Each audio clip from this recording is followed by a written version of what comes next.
कृष्ण जा रहे हैं। सारी गोपियां भगवान को विदा कर रही है। भगवान ने अपनी माँ यशोदा को प्रणाम किया। माँ, मैं चल रहा हूँ। भगवान बहुत धैर्य धारण किए थे, लेकिन भोली माँ के सामने आज भगवान का धैर्य टूट गया।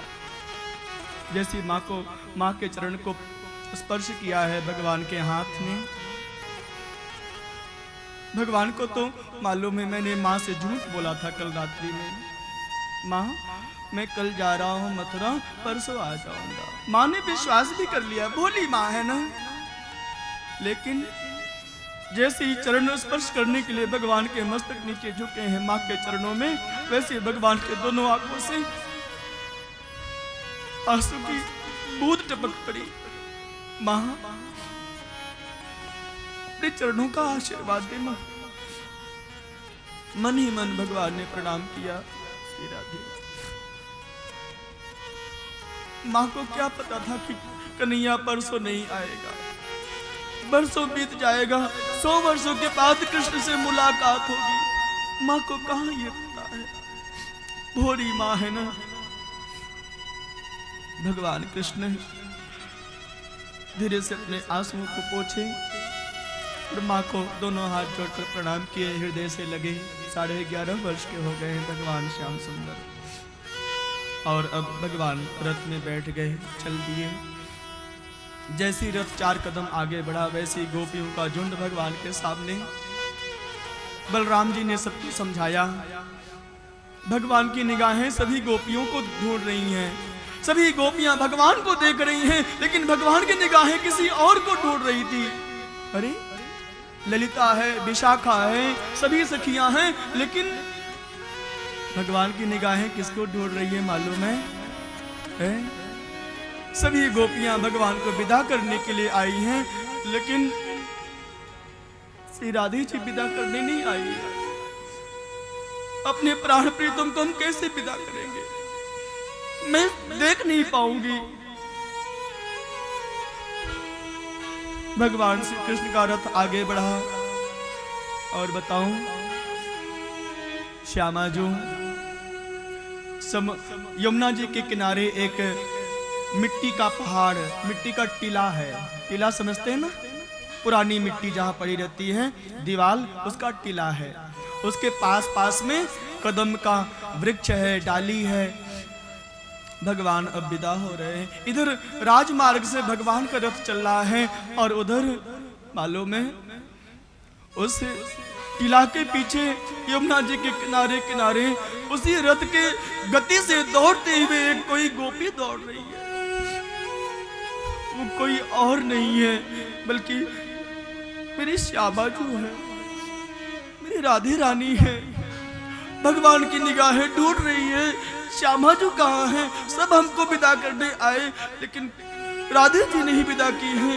भगवान की निगाहें ढूंढ रही थी, लेकिन उसी समय दौड़ते दौड़ते वहीं से श्यामा जो हाथ जोड़ रही है, हे प्राण प्रीतम विदा, हे प्राण प्रीतम विदा। श्यामा जो वहीं से विदा कर रही है, लेकिन भगवान श्री कृष्ण का रथ जैसी थोड़ा आगे बढ़ा है, अब श्यामा जो दौड़ते दौड़ते थक गई है। वृंदावन की सीमा अब समाप्त होने जा रही है, अपनी सीमा को हम कैसे लांघे? इसलिए श्यामा जो अब एक वृक्ष की ओट में खड़ी हो गई और वहीं से देख रही है कृष्ण भगवान के रथ को जाते हुए, दोनों हाथ जोड़े हुए। श्यामा जो दर्शन कर रही है, भगवान ने देख लिया, अच्छा वो वृक्ष की ओट में कोई है। भगवान जी तुरंत अपने रथ को रुकवा दिए हैं, रुको मैं अभी आता हूं, और तुरंत नीचे कूद गए। इतने जल्दी से नीचे कूदे हैं और इतने जल्दी वहां उस कदम के वृक्ष के पास पहुंच गए, श्यामा जो देख नहीं पाई ना। श्यामा जो तो वृक्ष की ओट से ऐसे निहार रही थी, अरे कृष्ण रथ में तो नहीं है, कहां गए कृष्ण? श्री राधे, ऐसा सोच ही रही थी कि उधर पीछे से कृष्ण भगवान जी का आजान बाहु हाथ श्यामा जी के कंधे पर आ गया। फिर पीछे देखती है कृष्ण, आप दोनों हाथ जोड़कर। अभी श्यामा जी कुछ नहीं बोलती हैं, बस केवल देख रही है निमिषों निमिष अपलक नेत्रों से। श्यामा जी निहार रही है। कृष्ण भगवान ने हाथ जोड़ा, राधे जी, स्वामिनी, क्या आप मुझे विदा करने नहीं आओगी? श्यामा जी ने एक शब्द कहा, प्रभु मैं आपको कैसे विदा करूं? क्या कोई शरीर अपने प्राण को निकालने के बाद जीवित रह सकता है? बोलो, आप तो हमारे प्राण हो, मैं कैसे विदा करूं आपको? मैं नहीं देख सकती थी आपको जाते हुए। भगवान श्री कृष्ण कहते हैं, श्यामा जी, इस संसार में सबसे अधिक पसंद, सबसे अधिक प्रिय आप हैं, लेकिन आपसे भी अधिक प्रिय हमारे पास एक वस्तु है। श्यामा जी सोच रही है कौन सी वस्तु है। भगवान श्री कृष्ण अपनी बांसुरी निकाल दिए। कल मैंने बताया था ना, भगवान श्री कृष्ण वंशी से बहुत प्रेम करते हैं। वंशी निकाल दिए और श्यामा जी को पकड़ाए। श्यामा जी, अब ये वंशी आप पकड़ो। अब जब आप ही हमारे साथ नहीं रहोगी तो ये वंशी अब क्यों बजेगी? हैं? अभी आपने सुना था ना, जब जब तेरी मुरली बाजे राधा झूम झूम कर नाचे। जब राधे जी ही नहीं रहेंगी तो इस वंशी का मैं क्या करूंगा? और मैं आपसे सच बताऊं प्यारे, 100 वर्ष बीत जाएगा, भगवान श्याम सुंदर कभी भी वंशी नहीं बजाएंगे ना। हाँ, एक बार भगवान ने बजाया है, महाभारत के युद्ध क्षेत्र में शंख बजाया है, लेकिन वंशी नहीं बजाया।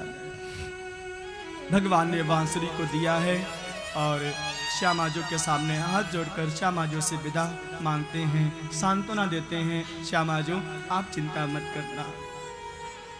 और ऐसा कहकर भगवान विदा हो गए।